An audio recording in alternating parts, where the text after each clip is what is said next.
वनांचल TV 24 live. समारोह आयोजित कर आकांक्षी प्रखंड के सफल क्रियान्वयन में सहयोगी कर्मियों को किया गया सम्मानित।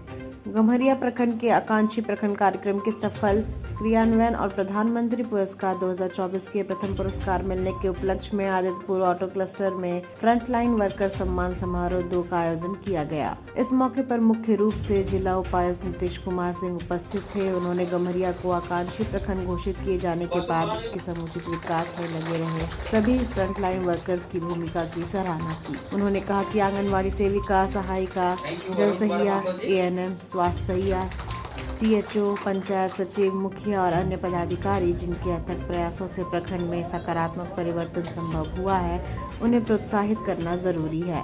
इस मौके पर इन कर्मियों को सम्मानित किया गया तथा भविष्य में भी इंडिकेटर्स के आधार पर बेहतर कार्य करने की सलाह दी गई ताकि आकांक्षी प्रखंड कार्यक्रम के सभी मानकों पर खरा उतर सके। समारोह को संबोधित करते हुए उपायुक्त ने कहा कि इंदौर मॉडल को अपनाने की आवश्यकता है। कहा कि जिस प्रकार स्वच्छता में इंदौर लगातार नंबर 1 बन रहा है, उसी प्रकार आकांक्षी प्रखंड कार्यक्रम के क्रियान्वयन को सफलतापूर्वक जारी रखे।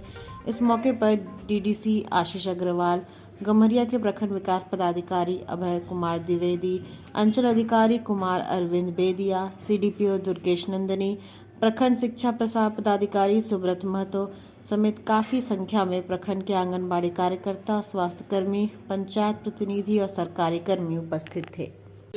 जो हमारा आकांक्षी प्रखंड है गम्हरिया, इसको भारत सरकार के द्वारा प्रथम स्थान प्रदान किया गया था, जिसके बारे में आप लोग सब लोग अवगत हैं। तो उसी क्रम में जो भी हमारे फ्रंटलाइन वर्कर्स थे जिन्होंने यहाँ पे बेहतरीन काम किया था, उनको सम्मान करने के लिए ये कार्यक्रम रखा गया था और उनको ब्रीफ करने के लिए कार्यक्रम रखा गया था कि आगे और हमको क्या करना है जिससे हमारा जो प्रखंड है, आकांक्षी प्रखंड, यहाँ लगातार प्रथम स्थान पे बना रहे। तो इंदौर के तर्ज पे आप सरायकेला को क्या मानते हैं? बेसिकली इंदौर के तर्ज पे इंदौर और गम्हरिया दोनों में काफ़ी अंतर है।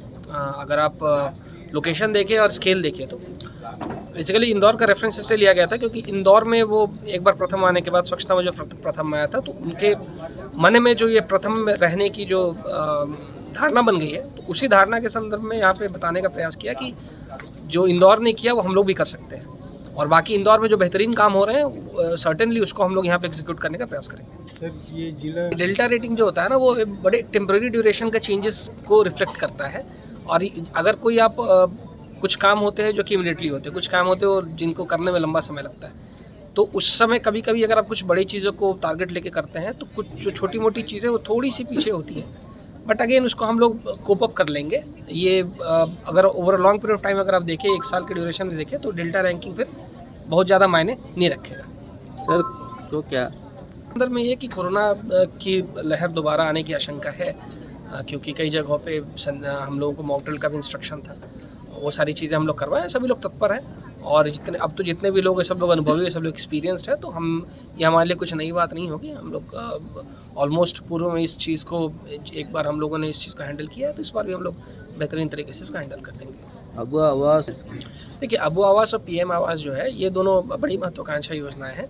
तो फंड का जो बात है, वैसे कुछ कोई इशू होगी तो हम लोग संपर्क करके फंड के लिए रिक्वेस्ट कर लेंगे। बट ये होता है कि फंड चूँकि स्केल बहुत ज़्यादा है, बहुत सारे आवास ऑलरेडी काम चल रहा है, उनमें काम हो रहा है, तो ये अभी तक वैसा कुछ स्पेशल हम लोगों को इतना ड्रास्टिक चीज़ें नहीं बताई गई कि पैसा नहीं है तो आवास बन नहीं पा रहा है।